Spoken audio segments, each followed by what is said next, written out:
Bienvenidos. Hoy vamos a sumergirnos en un libro que, bueno, ha tocado la vida de millones. El poder de la hora de Eckhart Tolle.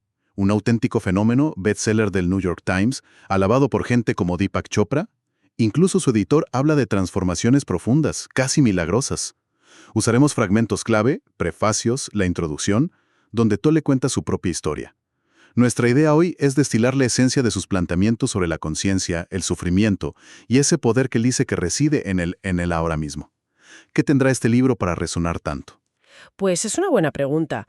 Yo creo que parte del secreto es cómo Tolle, sin casarse con ninguna religión concreta, toca la fibra de muchas tradiciones espirituales. Su tesis es, bueno, es fuerte. La raíz de nuestra infelicidad no está afuera, sino en nuestra cabeza. En la mente. Sí. Concretamente en cómo nos identificamos con ella, con ese run-run constante sobre el pasado y el futuro. O sea que no somos solo nuestros pensamientos. Vale, interesante. Vamos a meternos ahí. Porque eso es central. Tolle empieza fuerte, con su propia historia. Habla de una ansiedad y depresión profundísimas, que le llevaron al límite. Y cuenta una noche, con 29 años, que le vino un pensamiento. No puedo seguir viviendo conmigo mismo. Y de repente, ¡pam! La frase le resonó diferente. Claro. Se preguntó, si no puedo vivir conmigo mismo, quiere decir que hay dos yo. ¿Quién soy yo y quién es ese mí mismo insoportable? Dice que esa pregunta, esa revelación de una dualidad, le dejó tan perplejo que la mente se le paró. Esa experiencia es la base de todo, sí. Le mostró lo que él considera el error fundamental, identificarnos con la mente, con lo que llama el pensador compulsivo. Argumenta que esa identificación es la fuente principal del sufrimiento. Fíjate que hasta cita a Descartes, el pienso, luego existo. Ah, sí. ¿El famoso? Pues Tolle dice que esa es la expresión máxima del error. Equiparar pensar con ser. Confundir nuestra identidad con la cháchara mental. Y esa confusión nos mantiene en un estado de separación, de conflicto constante. Y da un dato que, vamos, te deja pensando. Calcula que entre el 80 y el 90% de lo que pensamos es repetitivo, inútil y a menudo negativo. Dice que es un derroche brutal de energía vital. Y lanza la pregunta, ¿podemos desconectar la mente cuando queramos? Tenemos un botón de off. Pues va a ser que no, para la mayoría.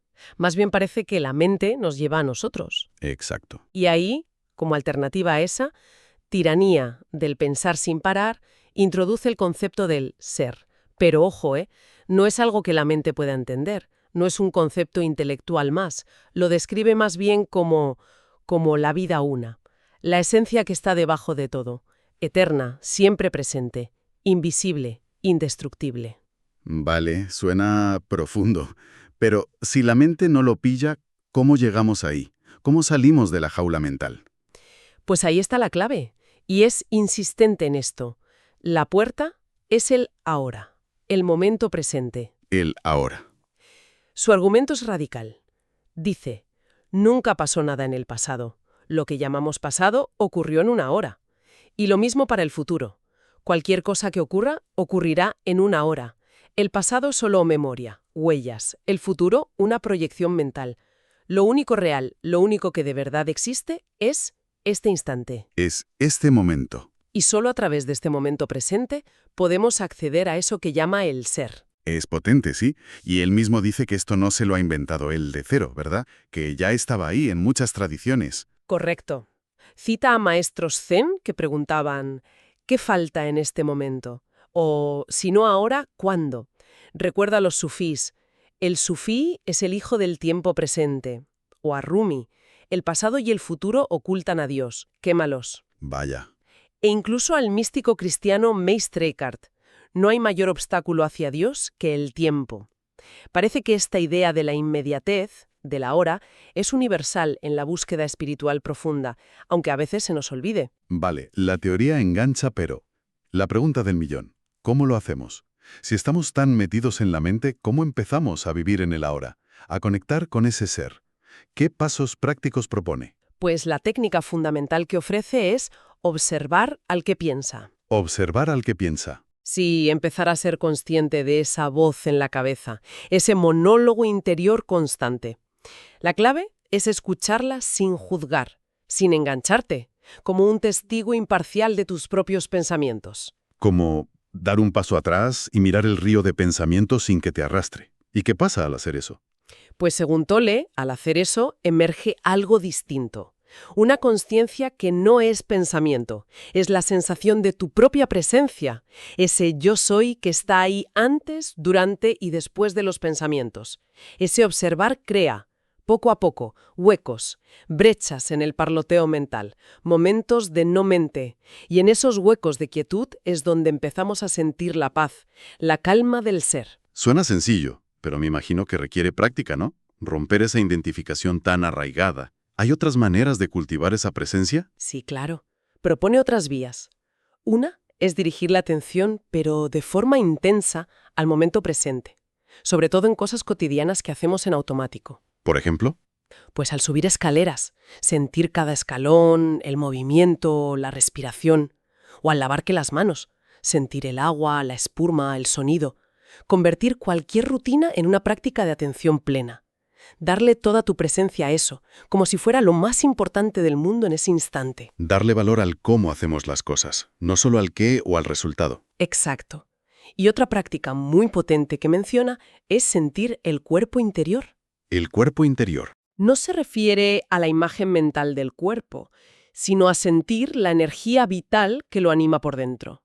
Poner la atención en la sensación de vida en las manos, los pies, el abdomen, en todo el cuerpo a la vez. Dice que esto nos ancla muy bien en el ahora, porque esa energía solo la puedes sentir ahora. No puedes sentir la energía de tus manos de ayer. Es verdad. Esa idea de sentir el cuerpo desde dentro. ¿Qué se consigue con eso? ¿Para qué sirve? Explica que al conectar con el cuerpo interior, no solo te anclas en el presente, sino que empiezas a sentir que eres más que tu forma física. Te conecta directamente con el ser. Lo describe como una especie de portal a lo no manifestado, a la fuente de la vida, que es quietud, paz, vitalidad. Es sentir la vida antes de que tome forma. Entendido. A ver, aparte de los pensamientos están las emociones, que a menudo nos controlan igual o más. ¿Cómo encajan aquí? Tolle las ve en gran medida como el reflejo de la mente en el cuerpo. Son la reacción del cuerpo a lo que pensamos. Dice que si a veces notas una contradicción, como pensar estoy bien pero sentirte fatal, la emoción suele mostrar la verdad de tu estado mental de fondo en ese momento, aunque no sea la verdad última de quién eres, claro. ¿Y qué hacemos con ellas? También observarlas. Exacto. La clave, de nuevo, no es luchar contra la emoción, ni analizarla hasta la extenuación. Es observarla, sentirla directamente en el cuerpo, permitir que esté ahí sin que te controle, sin identificarte con ella. Y aquí mete otro concepto que a mucha gente le marca. El cuerpo del dolor. Suena un poco chungo, ¿no? Sí, suena denso. Es como él llama a un campo de energía residual, hecho de todo el dolor emocional del pasado que no hemos afrontado, aceptado y disuelto.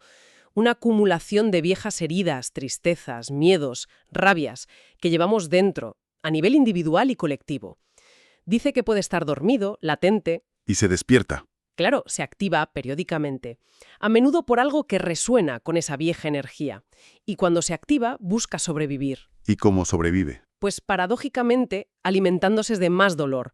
Busca o provoca situaciones, reacciones en nosotros y en otros que generen más de su comida. Más rabia, más tristeza, más conflicto, más drama. Sobrevives gracias a que nos identificamos con él sin darnos cuenta. Cuando está activo, dice Tolle, es como si nos poseyera. Pensamos, sentimos y actuamos desde ahí, repitiendo patrones dolorosos. Ya. Eso explicaría muchas reacciones exageradas o patrones destructivos que a veces no entendemos. Suena un poco a trampa. ¿Se puede salir de ahí? ¿De ese cuerpo del dolor? Sí, pero no luchando contra él, porque eso le daría más fuerza. Ni solo entendiéndolo con la cabeza. La clave, una vez más, es la presencia consciente. Se trata de aprender a reconocer cuándo se activa, y en ese momento llevar la atención a la sensación de esa energía densa en el cuerpo. Observarla directamente, sentirla a tope, pero sin juzgarla y sin traerte los pensamientos negativos que trae. Es aceptar que está ahí en ese momento. Exacto.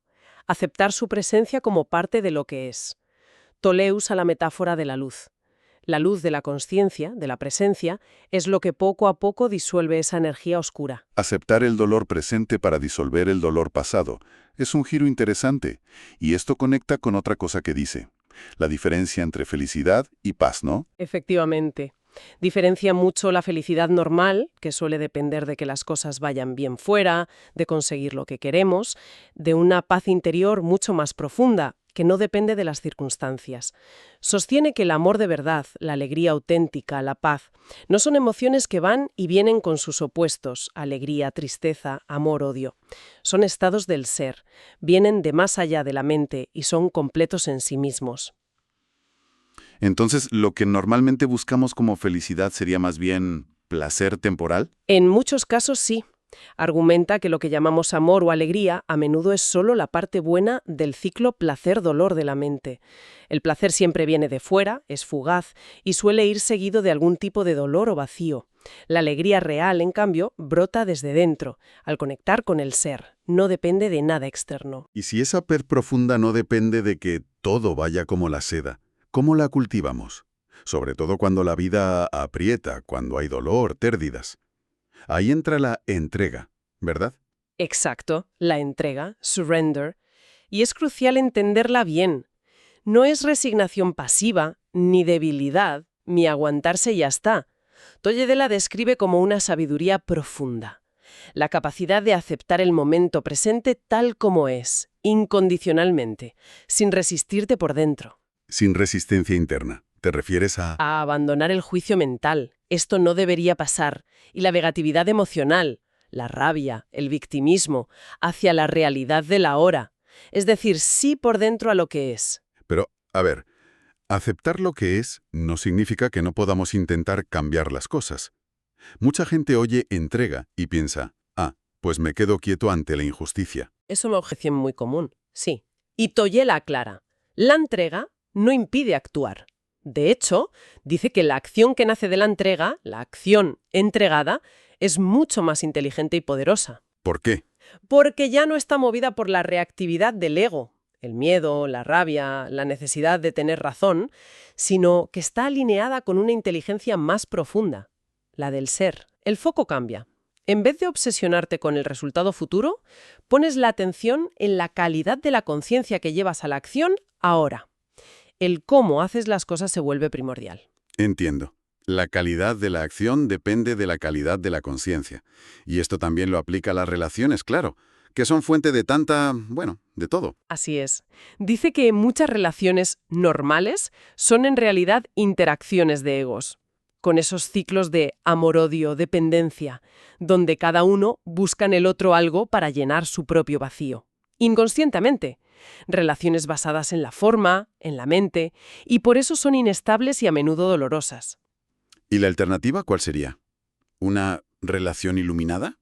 Suena un poco etéreo. Bueno, él habla de una relación funcional, amorosa, que surge de la presencia. Nace cuando te relacionas desde tu ser y reconoces el ser en el otro, más allá de su aspecto, su personalidad o su historia. La clave práctica es la aceptación radical de la pareja tal como es, en cada momento, sin juzgarla y sin esa necesidad compulsiva de cambiarla para que encaje en tus ideas o necesidades del ego. Eso suena difícil. Soltar el control, las expectativas. Requiere estar muy atento a las propias reacciones del ego, desde luego. Pero dice que cuando sueltas el juicio y la necesidad de cambiar al otro, los juegos de poder y los dramas tienden a disolverse. Si ambos practican la presencia, observando su mente, sus emociones, su cuerpo de dolor cuando se activa, sin echarle la culpa al otro, la relación se convierte en una práctica espiritual potentísima. Ya no se usan para completarse, sino que comparten la paz y el amor que surgen de su conexión individual con el ser. Menciona también algunas diferencias entre hombres y mujeres en este camino, ¿no? Aunque lo dice con cuidado. Sí, sugiere algunas tendencias generales. Que para muchos hombres quizás el mayor obstáculo sea la identificación con la mente pensante, y para muchas mujeres, por factores históricos y colectivos, podría ser el cuerpo del dolor emocional, pero insiste en que son solo generalizaciones y que al final el camino al ser es el mismo para todos, cultivar la presencia en el ahora. Bien, creo que hemos cubierto bastante. Si tuviéramos que resumir la esencia del poder de la hora, ¿cuál sería el mensaje clave? Pues creo que la propuesta radical de Tolle es que la liberación del sufrimiento, la ansiedad, la infelicidad crónica y la conexión con nuestra verdadera naturaleza, con la paz, el amor, la alegría, no es una meta futura. No es algo que se consigue después de años o cuando todo sea perfecto. Es una posibilidad real, aquí y ahora, en este mismo instante. Pero requiere un cambio de chip fundamental, ¿no? En cómo nos vemos y vivimos. Exacto. Requiere un cambio de identidad, podríamos decir. Dejar de identificarnos solo con la mente pensante, con el flujo de pensamientos y emociones y con las heridas del pasado, el cuerpo del dolor. La invitación es a despertar a la dimensión de la presencia, a anclarnos en la conciencia del momento actual, aceptando lo que es sin resistencia interna. Y las herramientas, observar al pensador, sentir el cuerpo interior, la entrega, son las llaves para abrir esa puerta al presente. Son las prácticas para desmontar los viejos patrones inconscientes y abrirnos a esa quietud y vitalidad que siempre están ahí, bajo el ruido mental. Es como volver a casa, a nuestra esencia. Es un enfoque directo, simple en el fondo, pero que pide una vigilancia y una práctica constantes para deshacer hábitos de toda una vida. Y quizá para terminar con una reflexión, Tolle plantea algo que va más allá de lo personal. Sugiere que el mundo exterior refleja nuestro estado de conciencia interior colectivo. Si gran parte del conflicto y la destrucción que vemos son resultado de una conciencia dominada por el ego, el miedo, la separación, pues cabe preguntarse qué tipo de mundo, qué realidades que ni imaginamos podrían empezar a surgir si más gente despertara del sueño de la mente y empezara a vivir plenamente en el ahora, en la dimensión del ser, donde está la conexión fundamental con todo.